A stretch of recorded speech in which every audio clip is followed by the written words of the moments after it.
Good evening friends, budding banker channel पर आप सभी का हार्दिक स्वागत है। माई सेल्फ सोमांशु, और आज यहाँ पर हम बात करने वाले हैं आगामी एक वर्ष के अंदर जितने भी बैंक एग्जाम होने वाले हैं उनके लिए आपका क्या स्टडी प्लान रहना चाहिए। जैसा कि आप लोगों को मालूम होगा कि SBI PO 2020 होने के साथ ही इस साल के सारे प्रीलिम्स का अंत हो जाएगा और साथ ही साथ मेंस की प्रक्रिया शुरू हो जाएगी। तो जिन लोगों के प्रीलिम्स अब तक क्लियर नहीं हुए हैं और वो सोच रहे हैं कि क्या हम स्ट्रेटेजी फॉलो करें कि हमारा प्रीलिम्स क्लियर होना चाहिए। मान लीजिए आप कह रहे हैं कि आपका 2 साल से या 3 साल से या 4 साल से आप प्रीलिम्स दे रहे हैं और आपका प्रीलिम्स क्लियर नहीं हो रहा, तो ये वीडियो उन्हीं लोगों के लिए होने जा रहा है। साथ ही के साथ ये वीडियो उन लोगों के लिए भी खास होने वाला है जो जस्ट अभी ग्रेजुएट हुए हैं और वो जानना चाह रहे हैं कि क्या हमें स्ट्रेटेजी फॉलो करनी चाहिए, क्या हमें कितने क्वेश्चंस करने चाहिए, कौन सी टेस्ट सीरीज के टेस्ट देने चाहिए हमें, जिससे हम एक ही बार के अंदर प्रीलिम्स एग्जाम को क्रैक कर सकें। ठीक है, तो वीडियो को शुरू करने से पहले मैं आप लोगों को कहना चाहूंगा, अगर आप लोगों ने अभी तक मेरे चैनल को सब्सक्राइब नहीं किया है तो चैनल को सब्सक्राइब कर लीजिए और बेल आइकन को प्रेस करना ना भूलें ताकि आने वाले सभी वीडियोस की नोटिफिकेशन आप लोगों को मिलती रहे। तो देरी किस बात की है, आइए चलिए शुरू करते हैं। आप लोगों को बताता हूं कि क्या आपका स्ट्रेटेजी रहना चाहिए बैंक एग्जाम के प्रीलिम्स को क्रैक करने के लिए।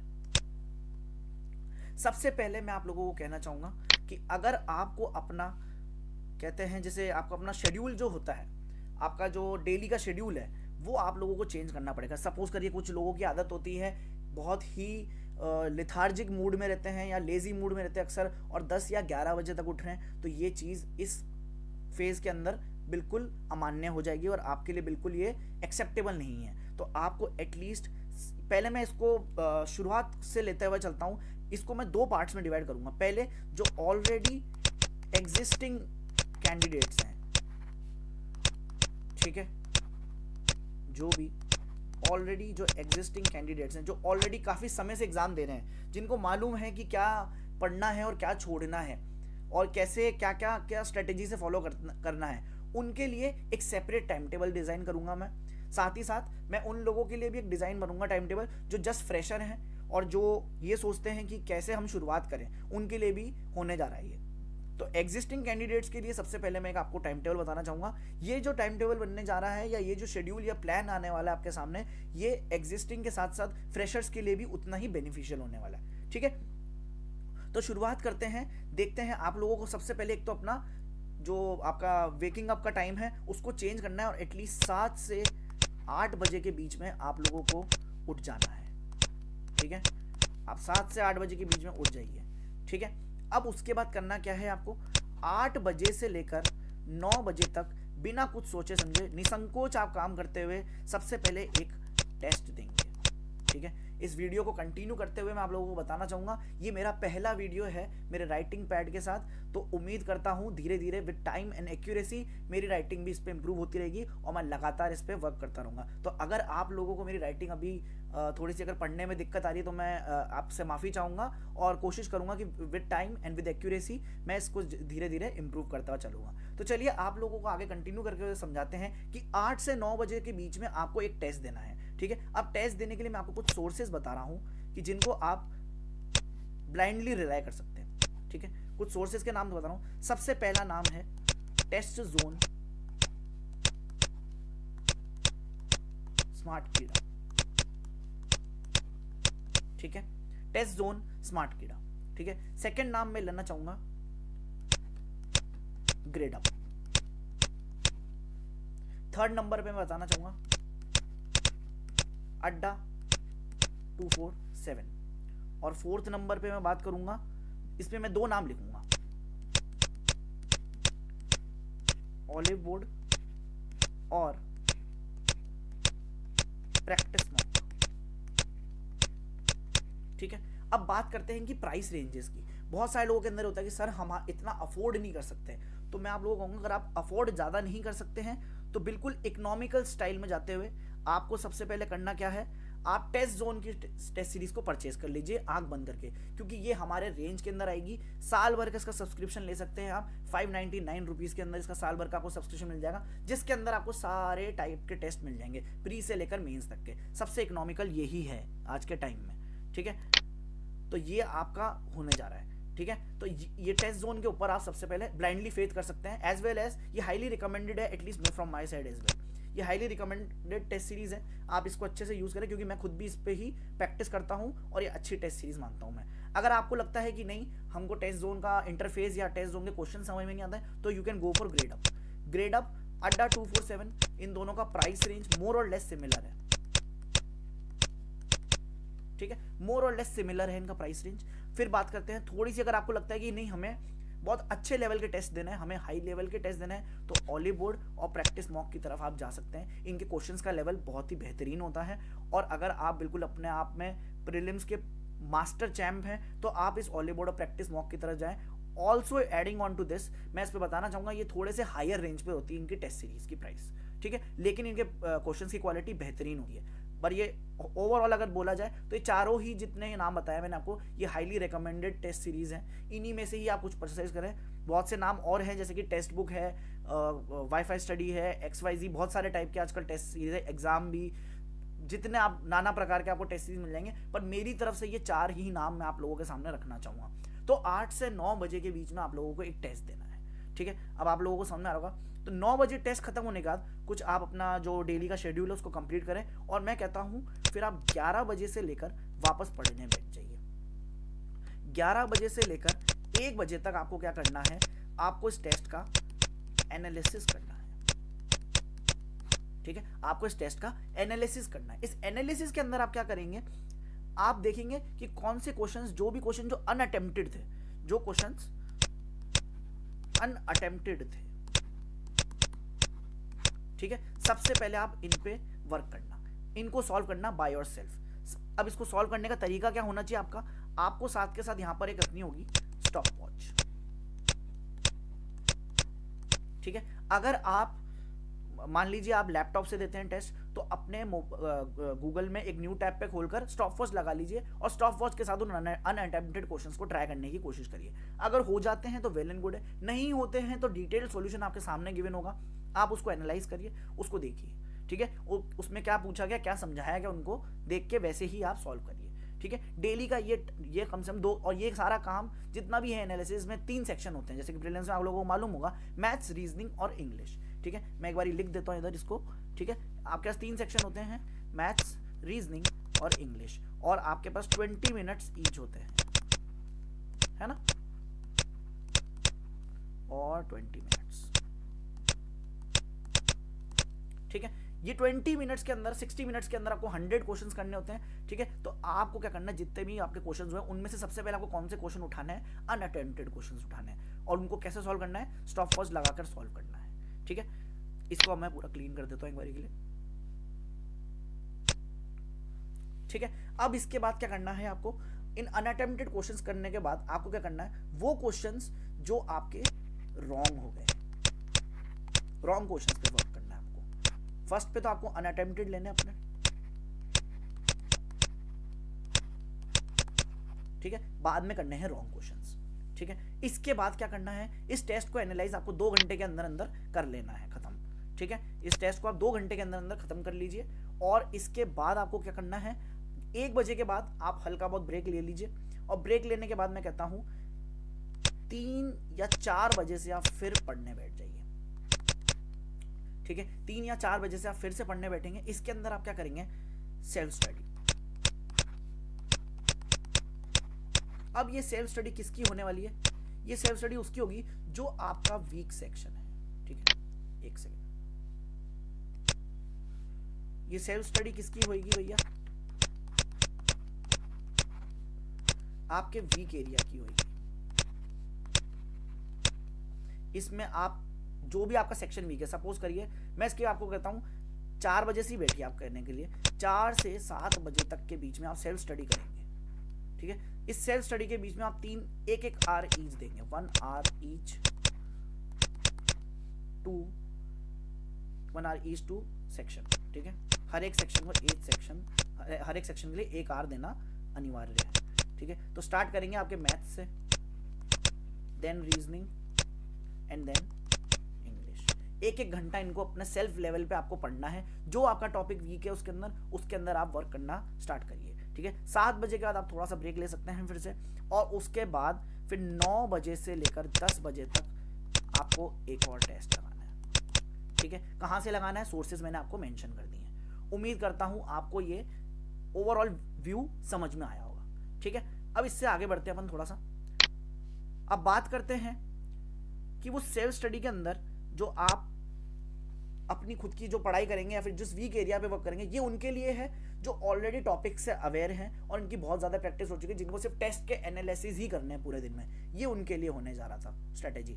अब कोई जो फ्रेश कैंडिडेट है जिसको प्रैक्टिस की कमी है, जो मॉक्स में 30 क्वेश्चन कर रहा है, 40 क्वेश्चन कर रहा है, उनके लिए क्या स्ट्रैटेजी होने जा रही है? उनके लिए ये स्ट्रैटेजी होगी, आप लोग क्या करेंगे, सबसे पहले जो 7 to 8 का टाइम टेबल है वो तो फॉलो करना ही है। ठीक है, 7 to 8 आप उठ जाइए। ठीक है, एंड देन 8 to 9 में टेस्ट देंगे आप। टेस्ट देने के बाद आपको क्या करना है, आप लोग 11 बजे से लेकर 2 बजे तक, इन 3 घंटे में आप क्या करेंगे, मैं वापस लिखता हूँ, 1 hour ईच, 1 hour ईच देना है। हर एक सेक्शन को आपको 1-1 आवर देना है। इसमें क्या करेंगे, जैसे 1 hour सपोज करिए आपने स्टार्ट करा मैथ्स से।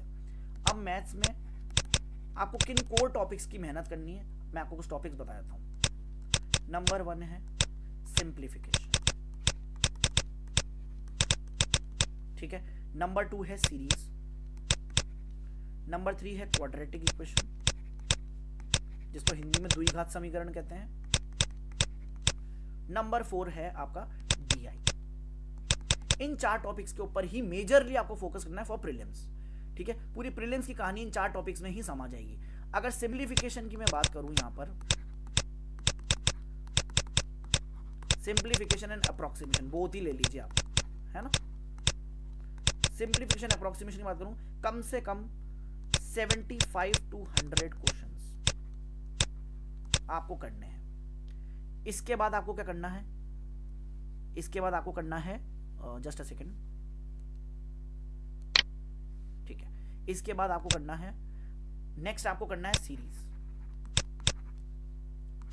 ठीक है, सीरीज में आपको क्या करना है, सीरीज में आप करेंगे करीब 50 to 75 questions. Followed by that आप करेंगे quadratic equation, again 50 to 100 questions. मतलब मोर और लेस आपको 100 क्वेश्चन हर एक पार्ट के लेके चलने हैं। ठीक है, 50 से 100 मैं आपको एक रेंज दे रहा हूं। और लास्ट देते हैं डीआई। इसके कम से कम 10 सेट करने हैं आपको सॉल्व डेली। 10 सेट बोले तो 50 क्वेश्चन, क्योंकि एक सेट में 5 क्वेश्चन होते हैं, तो 10 सेट में आप 100 क्वेश्चन लगा लीजिए। ठीक है, 100 क्वेश्चन भी आप कर सकते हैं। अगर 10 सेट नहीं होता, 5 सेट तो मिनिमम करने ही करने हैं। ठीक है, ये आप लोगों का कुछ मैथ्स का रहने वाला सिस्टम, और इसके लिए मैं आपको 3 घंटे दे रहा हूँ। ठीक है, इस सेक्शन के लिए मैं आपको ओवरऑल, मतलब अगर 1 घंटे में तो नहीं हो पाएगा ऑब्वियसली, क्योंकि बहुत सारा है काम, तो एटलीस्ट आप ले लीजिए, एक की जगह आप 2 घंटे ले लीजिए। ठीक है, एक की जगह आप 2 घंटे ले लीजिए, और 2 घंटे के अंदर इनको पूरा क्लियर करने की कोशिश करिए। 2 से 3 घंटे आप ले लीजिए, चलिए, है ना। अब इसके बाद क्या करना है आपको, 2 बजे के बाद आपको क्या करना है, आपको बताते हैं कुछ नया। और 2 बजे के बाद आप करेंगे अपना लंच। लंच करने के बाद आप एटलीस्ट 4 बजे से फिर से पढ़ने बैठेंगे, 4 से 7। 4 से 7 में अब आपकी बारी आ रही है रीजनिंग की। ठीक है, अब रीजनिंग में किन टॉपिक्स पे फोकस करना है, सबसे पहला नाम दूंगा मैं पजल एंड सिटिंग अरेंजमेंट। इसके सीधे सीधे मैं आपको दे रहा हूं 7 से 10 सेट। 7 से 10 सेट बोले तो 5 क्वेश्चन का एक सेट, तो 5 10s are 50 या 100, 50 to 100 क्वेश्चन, जितने भी आपके 10 सेट 20 सेट जितने भी हो पाए आपसे, आप इनको करेंगे। और 7 से 10 सेट, इसमें सब टाइप की पजल्स आ जानी चाहिए, सब टाइप की सिटिंग अरेंजमेंट आना चाहिए। तो 50 to 75 क्वेश्चंस, मतलब 10 से 15 सेट कुल आपको उठाने ही उठाने पजल के। अब इसके बाद क्या करना है आपको, फोकस कुछ मिसलिनियस टॉपिक्स पे फोकस करना है, जिसमें सबसे पहले नाम लेंगे हम डायरेक्शन एंड डिस्टेंस का। इसके बाद लेंगे हम जस्ट अ सेकेंड,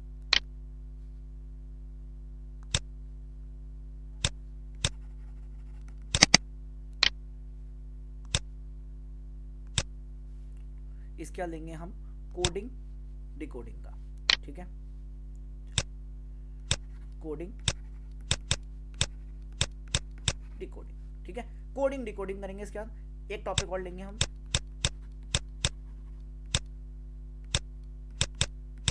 इनइक्वलिटीज, और फोर्थ नंबर पे हम लेंगे स्लॉग्स, और फिफ्थ पे हम लेंगे ब्लड रिलेशंस।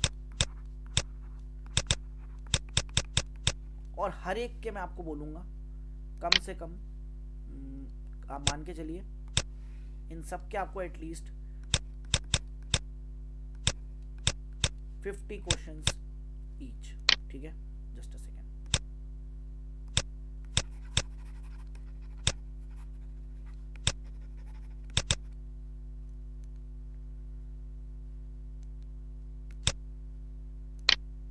मेरा ये फर्स्ट टाइम है पेन के साथ, तो थोड़ी सी दिक्कत आ रही है, ठीक है, क्षमा चाहूंगा इस चीज के लिए। तो आगे बात करते हैं अपन 50 क्वेश्चंस ईच, ठीक है, इन सब के, ठीक है, इन इक्वालिटीज, ठीक है, 50 क्वेश्चंस ईच। तो अगर आप देखें टॉपिक्स कितने हैं हमारे पास टोटल, हमारे पास टॉपिक हो गए 1 2 3 4 और 5, तो 250 क्वेश्चन यहाँ से उठाने आपको, और करीब 100 क्वेश्चन यहाँ से, टोटल आपको 350 क्वेश्चन यहाँ से बनाने हैं और 350 क्वेश्चन वहां से बनाने हैं, ठीक है। ये करीब 2 से 3 घंटे उसके, 2 से 3 घंटे उसके, करीब 3 और 3 6 घंटे के अंदर आपका ये सब काम हो जाना चाहिए। उम्मीद करता हूँ आप लोगों को स्ट्रैटेजी समझ में आ रही है, और अगर आप लोगों को ये स्ट्रैटेजी समझ में आ रही है और आपको पसंद आ रही है तो इसको ज़्यादा से ज़्यादा लाइक करो और ज़्यादा से ज़्यादा शेयर करो, और जिस एस्पिरेंट तक पहुंचना चाहिए उस तक पहुंचा दो, क्योंकि मेरा सिर्फ एक ही लक्ष्य है कि हर एक इंसान तक ये स्ट्रैटेजी पहुंचनी चाहिए और उसके लिए बेनिफिशियल होनी चाहिए। बस आप लोग खुद से करके देखेंगे, आपको खुद को इम्प्रूवमेंट फील ज़रूर होने लग जाएगा, ठीक है। अब आते हैं अपन लास्ट सेक्शन पे, दैट इज इंग्लिश। बात करते हैं अपन इंग्लिश सेक्शन की। इंग्लिश सेक्शन के अंदर आपको करना क्या है, मैं आपको सिर्फ एक ही चीज वर्ड बोलूंगा इसके लिए, एडिटोरियल रीडिंग। अब देखिए बात कुछ ऐसी है कि मेजॉरिटी टीचर्स जितने भी होंगे वो आपको बोलेंगे कि आप एडिटोरियल रीडिंग करना स्टार्ट करिए, लेकिन एक हिंदी मीडियम एस्पिरेंट के लिए ये बहुत ही ज़्यादा डिफिकल्ट होता है कि वो एडिटोरियल रीड करके समझ पाए।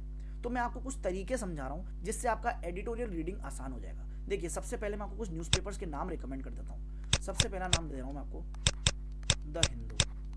ये सबसे स्टैंडर्ड अखबार है जिसको आपको पढ़ना चाहिए, पर इसकी लैंग्वेज काफ़ी टफ होती है तो अक्सर आप रिलेट नहीं कर सकते। दूसरा नाम देता हूँ मैं, टाइम्स ऑफ इंडिया। तीसरा नाम देता हूँ मैं, द इंडियन एक्सप्रेस, ठीक है। और फोर्थ नंबर पे मैं दूंगा आपका द इकोनॉमिक टाइम्स। यस,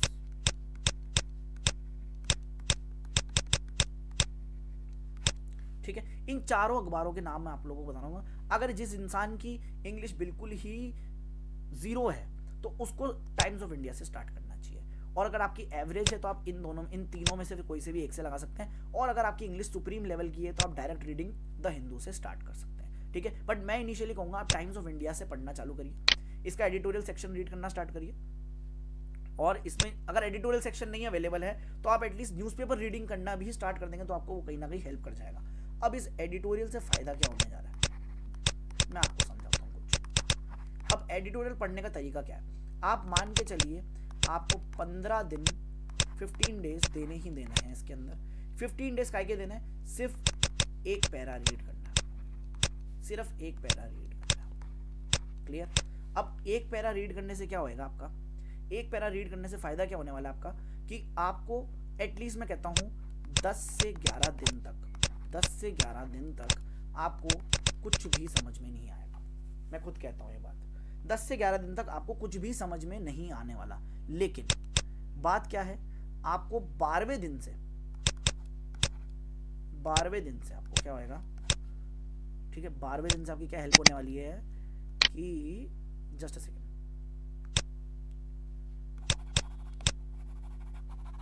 थोड़ा सा हेल्प कर दूं यहाँ से।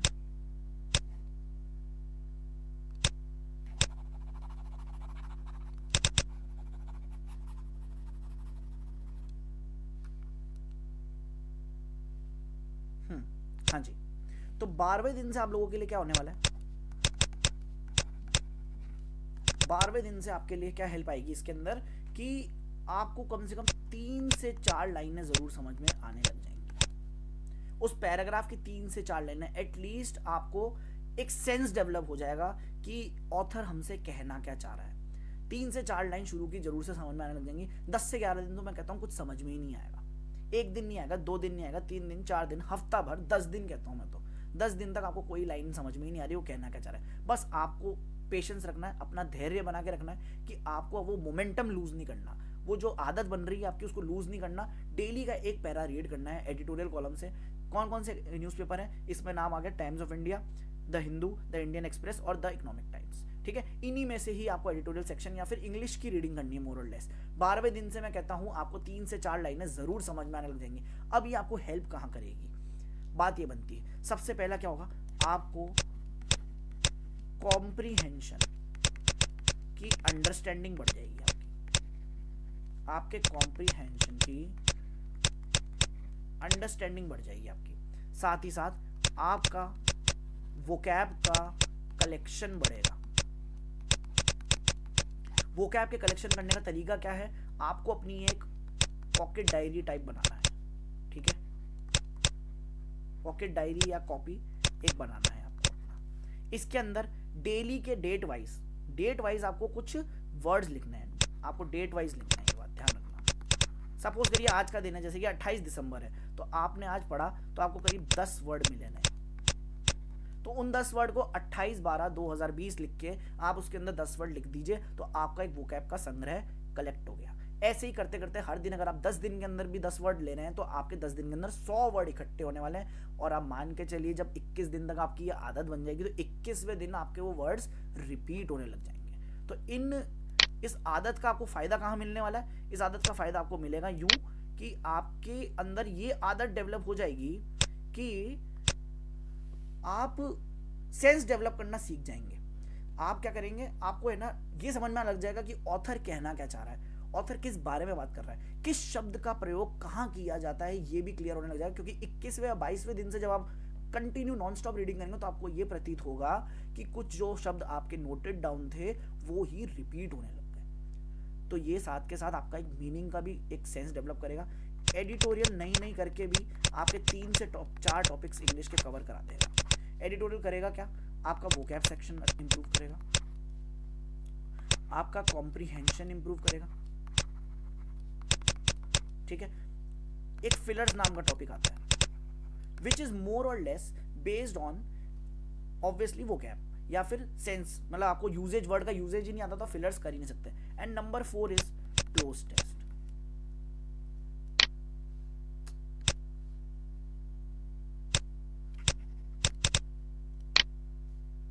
Number 4 is cloze test. Cloze test and then followed by last topic एक देता हूं मैं, spelling improvement.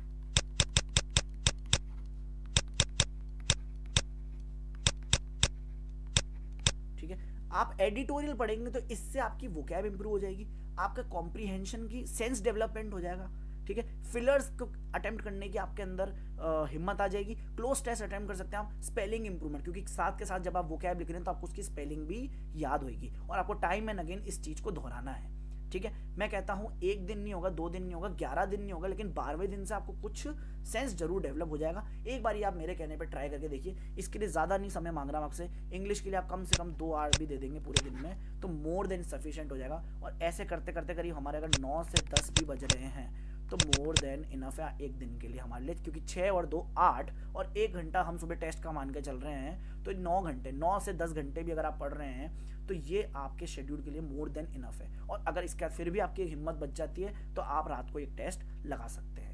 ये आप स्ट्रैटेजी मैं कहता हूँ आप फॉलो करके देखिए।